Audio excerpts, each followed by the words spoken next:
Friends, शुरू करते हैं स्टैटिक जीके का ये सेशन।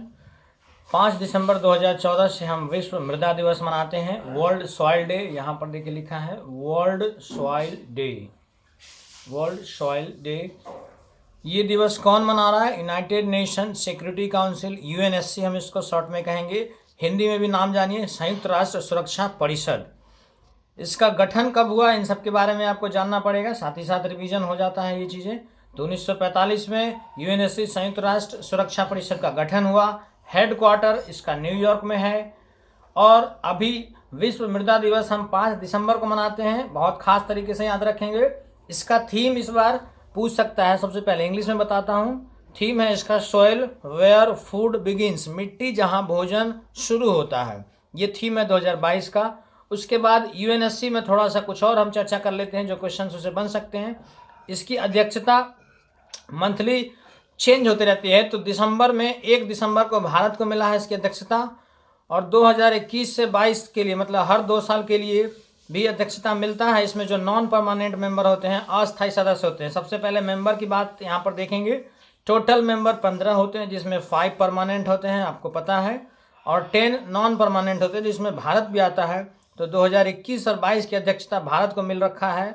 जो भी नॉन परमानेंट मेंबर होते हैं, अस्थायी सदस्य होते हैं, उसको 2 साल के लिए मेंबरशिप मतलब अध्यक्षता मिलता है। ओके, इंडिया का परमानेंट रिप्रेजेंटेटिव यूनाइटेड नेशन के लिए कौन है? रुचिरा कंबोज हैं। इस बात को बहुत खास याद रखेंगे, परमानेंट रिप्रेजेंटेटिव। ओके, अब आते हैं नीचे, अपना शिफ्ट करते हैं स्टैटिक जी के, थोड़ा सा आगे बढ़ते हैं। 5 दिसंबर को अरविंदो घोष का निधन हो गया है। अरविंदो घोष से कितने सवाल बन सकते हैं, ये सारा ही सवाल मैंने आज इंक्लूड कर दिया है।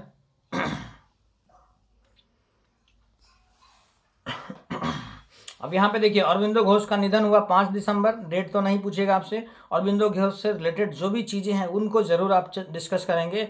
अलीपुर बम कांड, अलीपुर बम कॉन्स्पिरेसी में 1902 में हुआ था। इसमें इनका नाम आ गया था। इनके भाई का जो बारिन घोष थे, इनका भी नाम आ गया था। इन दोनों को गिरफ्तार कर लिया गया था। एक्चुअल में अलीपुर बम कांड है क्या? तो किंग्सफोर्ड, एक मुजफ्फरपुर के कोर्ट में, ये देखिए मुजफ्फरपुर कोर्ट लिखा है, मुजफ्फरपुर कोर्ट में जज था किंग्सफोर्ड। इसको मारने के लिए प्लान बनाया, और एक जो टमटम या बग्गी जो जाता है घोड़े का, उसके अंदर 2 महिलाएं बैठी हुई थी। उन्हीं को प्रफुल्ल चक्की और खुदीराम बोस ने समझ लिया कि ये किंग्सफोर्ड जज इसमें जा रहा है। प्रफुल्ल चक्की और खुदीराम बोस ने मिलकर बम उस पर फेंका था, और वहाँ पर दोनों महिला की मौत हो गई। किंग्सफोर्ड जज की मौत नहीं हुई, लेकिन इसके लिए इनके ऊपर केस चला, जिसमें कि खुदीराम बोस को तो फांसी दिया गया, लेकिन प्रफुल्ल चक्की ने खुद ही आत्महत्या कर लिया था पहले ही। अब यहाँ पर ध्यान देंगे, खुदीराम बोस के बारे में मैंने आपको कल ही वाले वीडियो में, जो स्टैटिक जीके का मेरा पिछला वीडियो, उसमें सब कुछ बता रखा है। अभी 3 दिन पहले ही इनका मैंने करवाया है सब कुछ, जितना भी क्वेश्चन इनसे बन सकता है खुदीराम बोस से। अब ये देखिए, यहाँ पर अलीपुर बम केस में बारिन घोष और अरविंदो घोष का कुछ खास वो नहीं था, मतलब खुद ये बम नहीं फेंकने गए थे, लेकिन इनके ऊपर भी मुकदमा चलाया गया। और इसलिए इस मुकदमा को लड़ने के लिए एक महान जो क्रांतिकारी थे, CR दास, चित्तरंजन दास, इन्होंने इनका केस लड़ा। ये वकील भी थे उस टाइम पे। चित्तरंजन दास को दूसरे नाम से देश बंधु से जानते हैं। ये भी मैंने अपनी स्ट्रेटेजी के में पूरा डिटेल करवा रखा है। CR दास से कोई भी क्वेश्चन आपका नहीं छूटेगा। उसके बाद आप ये भी जान लीजिए, स्वराज पार्टी के फाउंडर हैं ये। 1923 में स्वराज पार्टी बना था। साथ ही साथ स्वराज पार्टी के फाउंडर मोतीलाल नेहरू भी थे। तो इन दोनों नाम को याद रखेंगे आप, चित्तरंजन दास और मोतीलाल नेहरू। स्वराज पार्टी क्यों बना, आपको अगर ये बात आप जानने की कोशिश करेंगे तो आपको डेट याद हो जाएगा। ध्यान से देखें नीचे, यहाँ पर 1920 में असहयोग आंदोलन हुआ, इंग्लिश में नॉन कोऑपरेशन मूवमेंट कहते हैं। 1920 के बाद 1922 में चौड़ी चौड़ा हत्याकांड हुआ, और चौड़ी चौड़ा हत्याकांड में 1922 में अपना जो गांधी जी हैं, महात्मा गांधी ने असहयोग आंदोलन वापिस ले लिया, जिसके विरोध में मोतीलाल नेहरू और CR दास, चित्तरंजन दास ने कहा कि हम एक अपना पार्टी बनाएंगे और अपना ये जारी रखेंगे लड़ाई। मोतीलाल नेहरू और CR दास मिलकर, देखिए 1922 में चौड़ी चौड़ा हत्याकांड हुआ, और उसके बाद वापस लिया असहयोग आंदोलन 1922 में ही। तो 1923 में इन्होंने अपना एक पार्टी बना दिया, स्वराज पार्टी। तो आप इस तरीके से डेट को याद कर सकते हैं। इसके बाद कई बार अरविंदो घोष ने जो किताब लिखी है उससे सवाल बन जाते हैं। तो अरविंदो घोष ने जो किताब लिखा, उस किताब का नाम, इंग्लिश में बहुत ही अच्छे थे ये, इनके पास बहुत डीप नॉलेज था इंग्लिश का, तो इन्होंने लिखा एसेज ऑन गीता। उसके बाद लाइफ डिवाइन एक किताब लिखा, द लाइफ डिवाइन भी इसको बोलते हैं। फिर न्यू लैम्प्स फॉर ओल्ड, ये कांग्रेस जो नरमपंथी विचार के लोग थे तो उनके लिए इन्होंने लिखा था न्यू लैम्प्स फॉर ओल्ड, जो बूढ़े लोग हो गए या जो नरम लोग हैं उनके लिए नए लैंप की ज़रूरत है, इन्होंने ये बुक लिखा था न्यू लैम्प्स फॉर ओल्ड।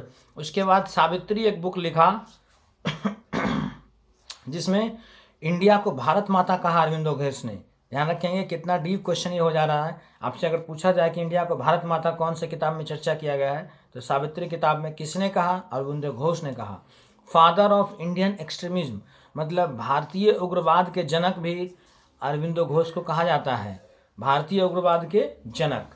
इसके बाद पेज चेंज करते हैं और फिर कुछ और स्ट्रैटेजी के बारे में जानते हैं।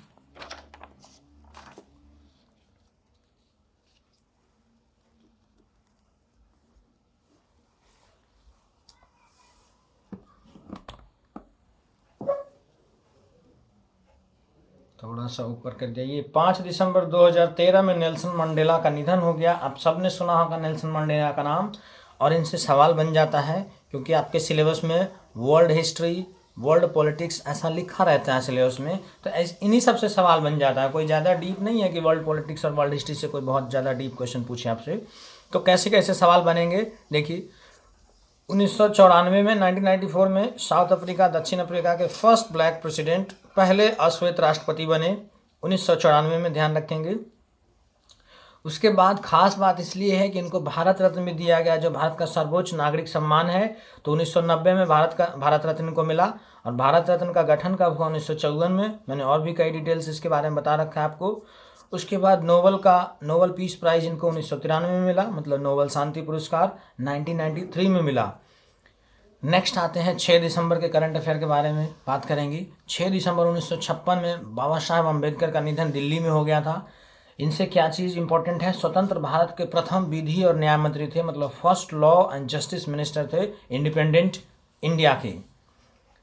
उसके बाद 6 दिसंबर को इनका निधन हुआ, तो हम महापरिनिर्वाण दिवस मनाते हैं। और 1990 में भारत रत्न मिला, याद रखेंगे। नेल्सन मंडेला और बाबा साहेब अम्बेडकर दोनों को ही 1990 में भारत रत्न मिला है, तो डेट आपको याद रखने में आसानी होगा।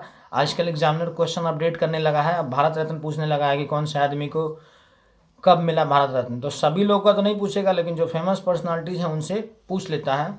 अब 7 दिसंबर की बात करेंगे हम।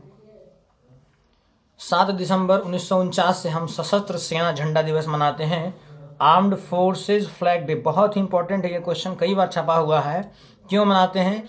इस झंडा दिवस में हम झंडा, मतलब सेना के लोग झंडा को वो क्या करते हैं, डिस्ट्रीब्यूट करते हैं लोगों के साथ, और उसके बदले में कुछ धन इकट्ठा करते हैं जिससे कि जो सेना के जो परिवार हैं उनको मदद किया जा सके। तो बहुत ही इंपॉर्टेंट डेट बनता है ये। 7 दिसंबर को हम आर्म्ड फोर्सेज फ्लैग डे मनाते हैं, या फिर Indian armed forces flag day कह सकते हैं। सशस्त्र सेना झंडा दिवस 1949 से मनाते आ रहे हैं, मतलब 1950 से 1 साल कम, ऐसे करके याद रखेंगे। इन सब चीज़ों को आप बहुत अच्छे से देखें और रिवीजन भी करें। वैसे मैं शॉर्ट्स के थ्रू रिवीजन आपको करवा रहा हूँ, जो भी मैंने पढ़ा है अब तक। ओके, चैनल्स को सब्सक्राइब और शेयर ज़रूर करें। Thank you.